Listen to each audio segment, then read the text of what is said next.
All right, today's mic holder is brought to you by TMR Customs, the machete. We're going to be doing some AN wastegate lines. So we got our 4AN. This is just an Evil Energy kit off Amazon. Comes with a ton of fittings. How I'm going to hook it up, I'm going to need a T. So we got that there. And yeah, I've never done this before, so we're just going to kind of wing it and see how it goes. But yeah, 4AN wastegate lines, let's do it. So once you got your wastegate all situated on your manifold, you're basically going to pick your ports. So I'll be using the top port there with the one fitting, and then the top secondary port on the bottom. Make sure you use the right port, as some gates do have cooling, like this one does. So that first fitting you see on the bottom there, that is for cooling. Do not use that. Got our gate situated there. I use this stuff here, Permatex high temp thread sealant. More of like a plumbing thing, but I like to use them on my fittings because you're going to get a 6 seal. I've got the fittings pipe dope, one on the top, one on the bottom for how I'm going to set up this wastegate. And basically 2 45s coming off it just to keep it away from the manifold and leave hopefully ample space for a downpipe. And then yeah, if you look over here, so the 3-port MAC valve, got the AN fittings in there. And now basically I just got to route them and get a good idea how I want to do it. So we're going to cut our first line.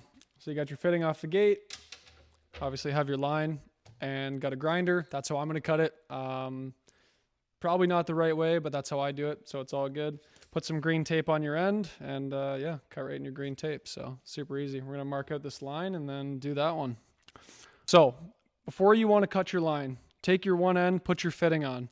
Screw this onto the one end, and then that's how you're going to get your accurate line length for the other one. Don't try and cut both ends. It's not going to work.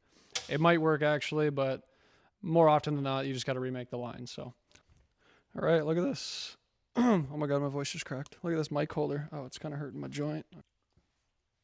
Take your cap, slide it on. Okay, so I'm also using PTFE line, which is the, well, you can kind of see it in there. So it's got like the little Teflon coating or whatever. Most lines people use are just I don't know what the name is, but it's just the rubber. All the fittings I use are PTFE just because they're a little bit more expensive, but in my opinion, they're a bit more high quality as well. So anyways, it takes way longer to do, but I just like them. It's probably because I'm stubborn, I don't know. Yeah, so you're gonna get your olive in there. It may be started enough. Like that. And then you just hope and pray that it grabs and it doesn't pull this end off. Okay, I put a little piece of tape around it. These are like kind of like soft jaws, but like they're not fully soft jaws, so you don't want to mark up all your fittings. Amazon special and style wrench. Just start wheeling it on. So at this point you'll know if you've done it right, because if you're tightening it up and the lower part slips off, that means you didn't do it correctly and you have to try again.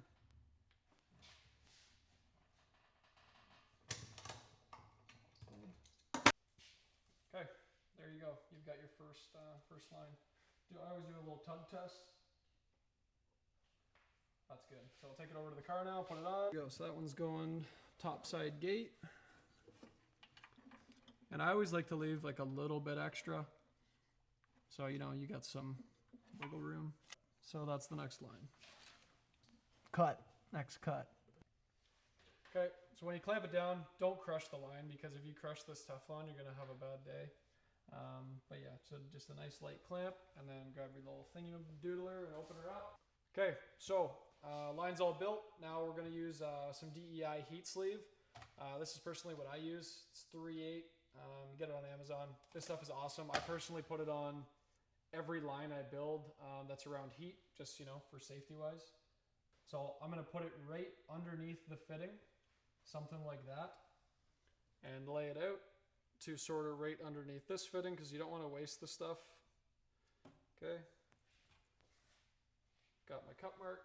You know, you want to protect something as important as your wastegate lines. So yeah, and usually you have to put this on before you build the lines, depending what size you're doing.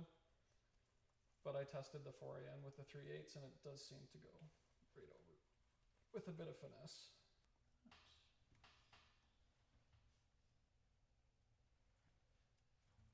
Stuff's pretty cool though, I will say that. you go. Now you've got a protected wastegate line, so let's say, God forbid, it does touch your manifold or it gets super hot. Oh, I guess I need this thing. Let's put it on, let's see how we did. Looks super sick too, like, I don't know. I think for the extra couple bucks, if you're building the car, it's totally worth it. Alrighty, we got the wastegate line on there, and that's what she looks like. So you've effectively taken, something simple. You've made it a little more complex, but it's safer. And yeah, she's heat resistant. So I'm going to do the rest of these, and then I'll show you what the finished product looks like. But it's basically just repeat the process for the setup you're going to use for the wastegate. So yeah, let's do that. So a little bit of time later, and we've got everything mocked up. That'll be pinned back, obviously, and mounted somewhere on the strut tower. I unfortunately didn't have any more DEI heat sleeves, so I need to order that and slide it over all the lines for the heat resistance. That's 4AN wastegate lines, just using the Evil Energy Amazon kit. Relatively cost effective, it doesn't really break the bank, and you have something that's a little better than those quarter poly push lock fittings, right? But that's what I would do. I use AN fittings for everything I can just because I like them and they look good. So appreciate you guys watching. Hopefully that helped you, but yeah. Catch you on the next one.